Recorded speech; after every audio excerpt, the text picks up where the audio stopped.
ಈ ಮೂಲಕ ವಿದ್ಯಾರ್ಥಿಗಳಿಗೆ ತಿಳಿಸುವುದೇನೆಂದರೆ 2026-27ನೇ ಸಾಲಿನ ಪ್ರಥಮ ವರ್ಷದ ವಿದ್ಯಾರ್ಥಿಗಳಿಗೆ ಹೇಗೆ ಕೋರ್ಸ್ ರಿಜಿಸ್ಟ್ರೇಷನ್ ಮಾಡಿಕೊಳ್ಳಬೇಕೆಂಬ ಒಂದು ಮಾಹಿತಿಯನ್ನು ನಿಮ್ಮೊಂದಿಗೆ ಹಂಚಿಕೊಳ್ಳುತ್ತಾ ಇದ್ದೀನಿ.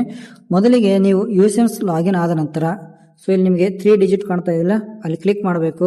ಅಲ್ಲಿ ನಿಮಗೆ ಅಕಾಡೆಮಿಕ್ಸ್ ಎಂಬ ಒಂದು ಆಪ್ಷನ್ಸ್ ಕಾಣುತ್ತೆ, ಅದನ್ನು ಕ್ಲಿಕ್ ಮಾಡಿದಾಗ ಇಲ್ಲಿ ನಿಮಗೆ ಕೋರ್ಸ್ ರಿಜಿಸ್ಟ್ರೇಷನ್ ಎಂಬ ಒಂದು ಆಪ್ಷನ್ಸ್ ಬರುತ್ತೆ. ಅದನ್ನು ಕ್ಲಿಕ್ ಮಾಡಿಕೊಂಡು ಮತ್ತೊಮ್ಮೆ ನಾವು ಕೋರ್ಸ್ ರಿಜಿಸ್ಟ್ರೇಷನ್ ಕ್ಲಿಕ್ ಮಾಡಿದಾಗ ಈ ರೀತಿಯಾಗಿ ನಿಮಗೆ ಹೊಸ ಪೇಜ್ ಓಪನ್ ಆಗುತ್ತೆ. ಈ ಪೇಜಲ್ಲಿ ನಾವು ಏನು ಮಾಡಬೇಕಂದ್ರೆ ಮೊದಲಿಗೆ ಸ್ಕೀಮ್ ಅನ್ನು ಸೆಲೆಕ್ಟ್ ಮಾಡ್ಕೊಳ್ಬೇಕು. ಸ್ಕೀಮ್ ಅಂತಂದ್ರೆ BGKU SEP 2024 ಸ್ಕೀಮ್ ಏನದಲ್ಲ ಅದು ನಿಮಗೆ ಅನ್ವಯವಾಗುತ್ತೆ.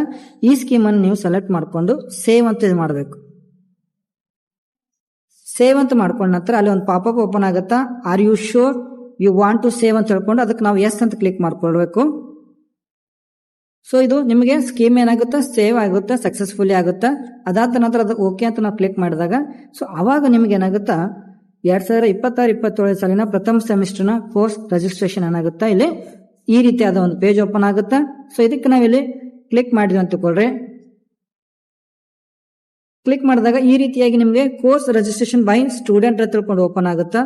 ಇಲ್ಲಿ ನಾವು ಏನ್ ನೋಡಬೇಕು ಅಂದ್ರೆ ನಮ್ಮ ಒಂದು ಸ್ಕೀಮ್ ಅಡಿಯಲ್ಲಿ BA ಪ್ರಥಮ ಸೆಮಿಸ್ಟರ್ ನಲ್ಲಿ ನಾವೇನ್ ಮಾಡ್ತಾ ಇದೀವಿ, ಸೋಸಿಯಾಲಜಿ, ಹಿಸ್ಟ್ರಿ, ಎಕನಾಮಿಕ್ಸ್ ಕಾಂಬಿನೇಷನ್ ವಿದ್ಯಾರ್ಥಿ ಏನಪ್ಪಾ ಅಂದ್ರೆ ಒಂದು ಕೋರ್ಸ್ ಮಾಡುವಾಗ ಇಲ್ಲಿ ನಮಗೆ ಎಷ್ಟು ರಿಕ್ವೈರ್ಡ್ ಸೆಮಿಸ್ಟರ್ ಕ್ರೆಡಿಟ್ಸ್ ಎಷ್ಟು ಅದಾವ, 23 ಇದೆಯಲ್ಲ, ಆ 23 ಕ್ರೆಡಿಟ್ಸ್ಗಳು ಇಲ್ಲಿ ಮ್ಯಾಚ್ ಆಗೋ ರೀತಿಯಲ್ಲಿ ನಾವು ಮಾಡಬೇಕಾಗಿದೆ. ಇಲ್ಲಿ ನಮಗೆ ಟೋಟಲ್ ಕ್ರೆಡಿಟ್ಸ್ 17 ಅಂತ ಬಂದಿದೆಯಲ್ಲ, ಇದನ್ನು ನಾವು 23 ರೀತಿಯಲ್ಲಿ ನಾವು ಏನ್ ಮಾಡಬೇಕಾಗಿದೆ, ಕೂಡಿಸಬೇಕಾಗಿದೆ.